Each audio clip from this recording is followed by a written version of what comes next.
mundo ng pag-ibig, minsan masaya. Oh my gosh! Tinignan ako ni Crush! Paano? May muta ka oh. Minsan masakit. Grabe yun. Hanggang ngayon, nagre-relapse pa rin ako. Ito'y lilisan na. Minsan, scene-zoned. Aruy! Saklap! Pero dito sa Energy Love Lines, hindi ka nag-iisa. Yes! Like you and me against the world! Go, go, go, Pangga! Di man araw-araw na nakangiti. Dito, ang kwento mo, pakikinggan. Tanong mo, sasagutin. At puso mo, tutulungan naming gumaan. Kasama ang Energy Love Lines, kung saan may makikinig at may mag-a-advise. Energy Love Lines sa 106.7 Energy FM. Kahit minsan, sablay. Sheena! Isang maganda at masayang afternoon sa inyong lahat mga Pangga. Kamusta naman ang lahat ng mga tumitibok pa rin ng puso? Kailangan naman talaga tuloy-tuloy yan, Pangga. Ang sabi ng puso ay keep on pumping. Grabe naman talaga, Monday na Monday, nag-iisip pa rin tayo hanggang ngayon kung tapat pa ba sa atin ang ating mga mahal sa buhay. Meron pa bang pag-asa sa mga nililigawan? Or mapapansin kaya ako today ni Crush? Ano ba yan? Alam mo, ang sarap bumalik sa gano'n, no, Pangga? Yung tipong nagpapapansin ka pa kay Crush, kung titignan ka, kung yung famous dun sa school nyo, lilungunin ka, or yung famous sa office, yung gwapo, yung medyo masungit. Pero kapag ngumiti sa'yo, di ba, killer smile. Ay! Ang sarap magmahal! Pero mas masarap kapag mahal ka din. Kaso paano pag hindi? Uy! Ano kayo pag-usapin natin yan today? Dahil sa ating love lines, ang linyahan ngayong araw ay hindi sa lahat ng pagkakataon, pag-ibig ang dapat piliin. Oy, grabe naman, ba't naman? Charis. Ang tanong, dapat bang mas maging matimbang ang pag-ibig kaysa sa pag-abot ng iyong pangarap? Bakit naman ang hirap? Charis! Alam mo, Pangga, yan yung mga tanong na ang hirap-hirap sagutin, di ba? Na tipong, ano nga ba? You're torn between a dream and yung mahal mo sa buhay. Kung ikaw nandoon sa eksenang yan, kung kunwari, nandun ka sa rurok ng tagumpay, Pangga, yung tipong, eto na, isang hibla na lang or isang step na lang, nandun ka na sa pinakataas. Halimbawa ng corporate ladder, wow, magiging ano ka na, presidente. Kaso, kailangan mo lumayo. May offer sa'yo, padadala ka namin sa sa ibang bansa, ganyan. Sa US, I'm so sorry, pero kailangan mo munang iwan ang iyong family. So, ang hinihinging sagot sa'yo ay oo lang, hindi pwedeng hindi. Or else, tatanggalin ka na lang sa trabaho. Ang laki ng ng pakete. Ang laki ng offer ni banker sa'yo. Sakop ang buong pamilya mo, tatanggapin mo ba? O pipiliin mo yung taong mahal mo? Paano itong taong mahal mo nag-propose na, ikakasal na kayo? Nagplano na kayo na tipong gagawa na kayo ng panibagong buhay, ganyan, magsisimula na. Ano ang pipiliin mo? Diba? Parang medyo kakatok nga naman talaga sa'yo. Ano ba pipiliin ko? Pagmamahal ba? Or ito pag-asenso sa buhay? No? Or baka naman pwede nating pagsabayin, diba? Ikaw, nasa iyong kamay ang kasagutan. I-share mo sa akin yan, 0945-367-8792. At nakutulungan mo naman ako. Ano nga ba pipiliin natin? Kung kunwari meron tayong friendly na nagtatanong, "Hay, nako Sheena, what to do? Ano ba? Pangarap or pag-ibig?" I'm so torn. I'm torn. Ang hirap, di ba, Pangga? Lalo na kung kunwari ikaw ay isang breadwinner. Or nandito tayo sa panahon kung saan matindi ang krisis. Merong sakit ang iyong mga magulang o lolo, lola. Nandun ka pa sa bahay kung saan nandun yung extended family. Isa kayo ng bahay. Tapos, may mga pamangking ka na hindi nakakapag-aral. Ikaw ang sumasagot. So, paano ang gagawin natin? Baka yung iba sabihin, ay better maging single na lang ako. Give up ko na lang to. Or makakatagpo kaya tayo ng isang tao na iintindihin ang lahat ng desisyon natin sa buhay and willing maghintay? Or hindi kaya sobrang selfish mo naman sa parting yun? Kung iiwan mo yung karelasyon mo na naghihintay sa timeline mo? Ay, nako. Alamin natin yan, Pangga. I-share nyo na yan, ha? Sa Energy FM 1067. At umpisahan na natin ang ating daldalan. Kasama nyo po ang nag-iisang pabebot na si Sheena. Dito lang yan sa number 106.7 Energy FM, Pangga. Huwag mong sabihin radyo, sabihin mo Energy. Ano na? Paano natin gagawin at pagdedesisyonan itong mga bagay na ito is very hard. Diba? Parang ang hirap naman. Ano bang pipiliin natin? Pangarap or pag-ibig? Ay, Diyos mio.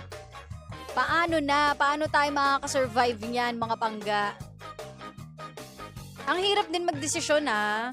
Kasi syempre kung kunwari nandun na sa rurok ng tagumpay tapos biglang, ay, I'm so sorry, cannot be.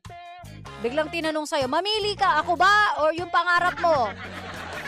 Ang tagal ko nang naghihintay. 10 taon ako naghintay para sa'yo. Tapos kung kailan planchado na lahat ng mga plano natin, sasabihin mo na meron kang offer sa USA? Paano na?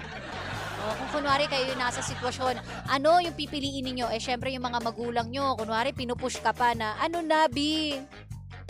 Kailangan natin ng pera. Sabi rito, paano pag yung pangarap mo is ibigin siya? Nakakainis. Pangarap ko ang ibigin siya. Ibigin siya.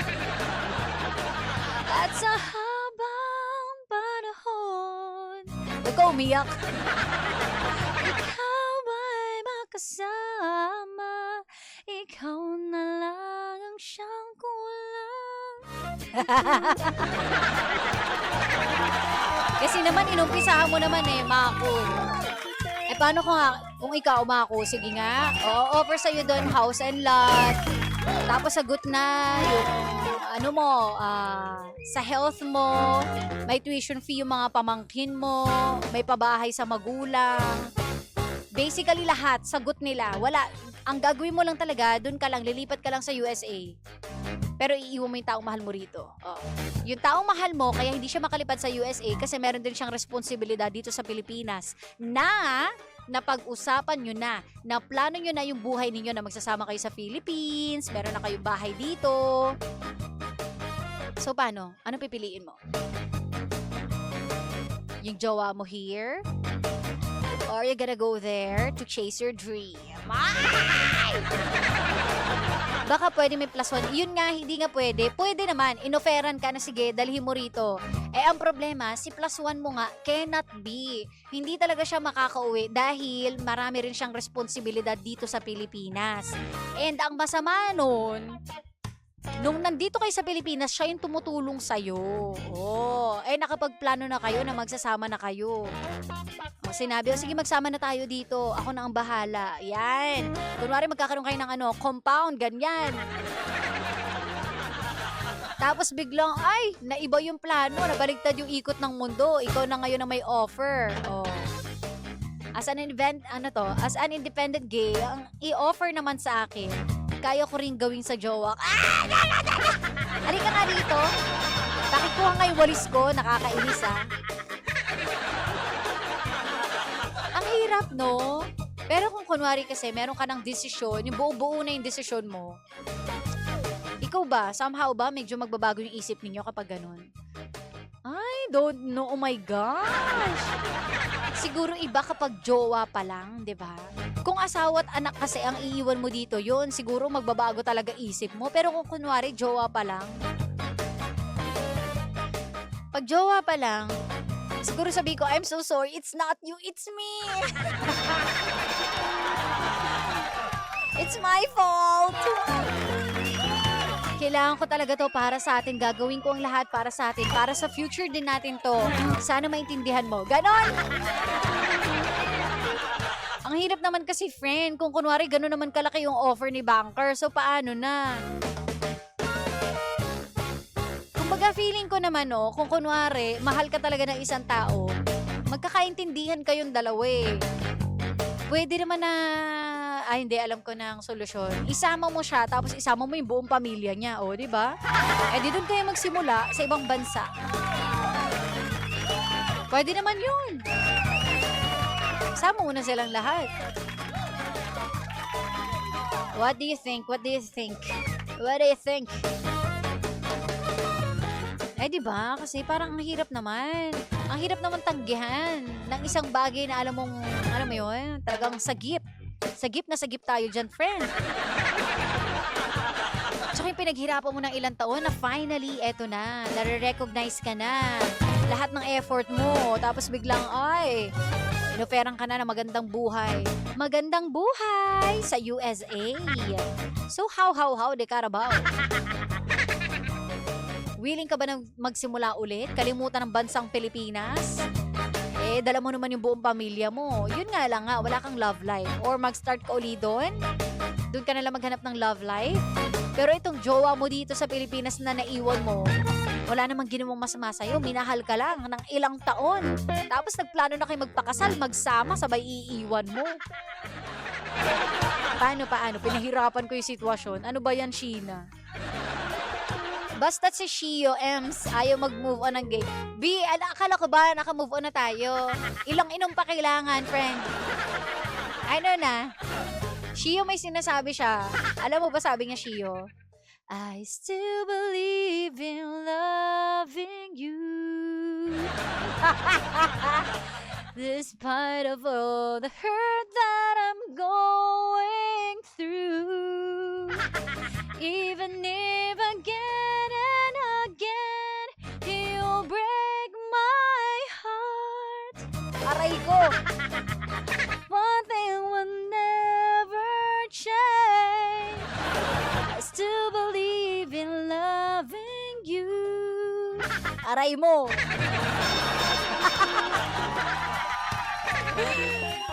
Ay, nako, sakit, bigati, hapdi, lahat na.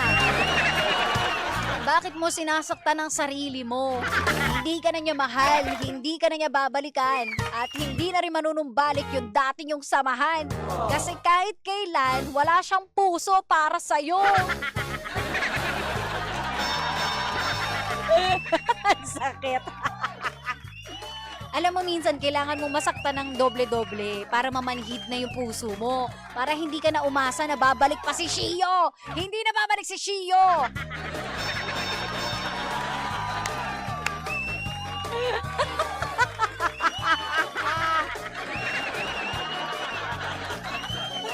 Di ba, no? O, pag bumiti si Laura, ibig sabihin hindi na babalik si Shio. Di ba, na? Hindi na babalik si Shio. End na nga ng live, hindi na kinakaya. Ay, nako. Sinasabi ko naman kasi sa'yo. Alam mo, sige, paasahin na lang kita ng konti. Siguro ngayon baka naiisip ka niya or baka mamaya meron pa siyang nararamdaman kahit konti. Naalala niya siguro yung moment na nag-kiss kayo. Tapos sinabi niya sa'yo na, uy, kumusta? Yung S niya pa ganun, uy, kumusta? Alam mo, okay sana tayo pero hindi talaga eh. Ang sakit, di ba? Pag naaalala mo yung mga ganung pagkakataon. Pero, Mako, ito. Paano kung dumating yung panahon na kumatok siya uli? Tapos, bigla niya sinabi sa'yo na mahal pa rin kita. Kahit kailan hindi yun nagbago. Never kang naalis sa puso at isipan ko. Kinakailangan ko lang talaga na iwan ka. Kasi ayaw sa atin ng mundo.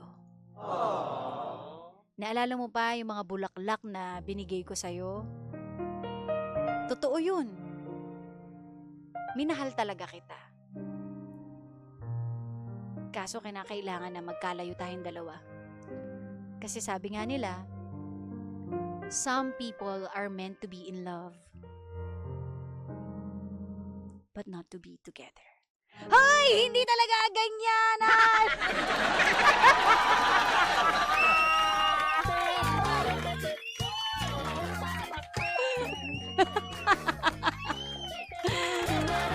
Sheena, hindi ka talaga magaganyan. Napaka mo. Aray mo. Okay, end na natin yung live dahil nakapagpaiyak na tayo. Oo, Mako, di ka mahal nun. Oy, Shio dapat di ka ganyan, Shio. Ayusin mo. Isend mo to kay Shio. Shio kiss mo na, bati na kayo. Bati na kayo, ano bata? Ay siya, mamaya magbabalik tayo, Pangga. Hala, buti pa tayo nagbabalik. Nakakalungkot naman, pero si Shio, never ever na siyang babalik. No? Sa show na lang na to, dun mo na lang maririnig yung salitang magbabalik kami. Pero ang tanong, magbabalik ba siya? Uy, hindi ka na magpapaiyak. Sige na, bye-bye na, bye-bye guys!